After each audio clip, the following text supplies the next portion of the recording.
Perting layua sa gisubay nga kalsada sa 10-wheeler truck dihang una kining nawad-an og brake sa National Highway sa Barangay Malasila, makilala Cotabato Province bandang alas 7 kaganihang buntag Disyembre 5 ug makita sa giagian sa truck ang mga sakyanan nga iyang gipangdaro. Matud ni Police Lieutenant Colonel Role Oranza, ang hepe sa makilala Municipal Police Station, ginatimunan na lang sa driver ang truck apan misutoy og samot dihang nakasubay ang truck sa padulhog nga kalsada ug ayha kini na undang dihang gipangbanggaan niini ang laing mga sakyanan ug balay. Sumala ni Oranza, 7 ang patay on the spot ug usa ang dead on arrival sa hospital. Unom sab ang naangol.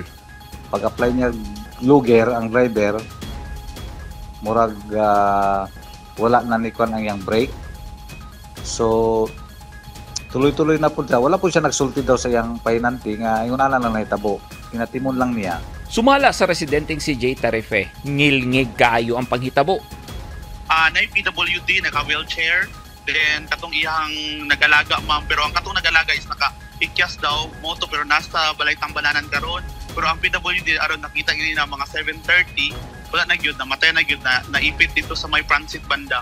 Pero Giilang accident-prone area ang lugar ug dili lamang kini ang unang higayon nga adunay na disgrasya, kundi daghang higayon na nga mokutlo gyud og kinabuhi. Just to follow yung yung mga traffic rules natin. Na pagdating din sa mga yung pababa ng mga portion ng highway, siguro kunting dahan-dahan naman lalo na yung mga malalaking truck kasi mabibigat talaga ang karga niya, no? So dahan-dahan lang siguro, then always check yung ating mga brake, importante yan, no? At saka yung iba pang mga mechanical lang ang mga sasakyan nila. Nagkatagsab ang silakong abono nga karga sa truck nga gikan pa sa Davao ug padulong sa Kidapawan City ang direksyon. Gipangtapok sab sa mga residente ang gamit sa mga biktima. Susihon pa sa mga pulis ang mga identity sa mga biktimang nangamatay sa pagdaro sa truck sa mga sakyanan ug balay.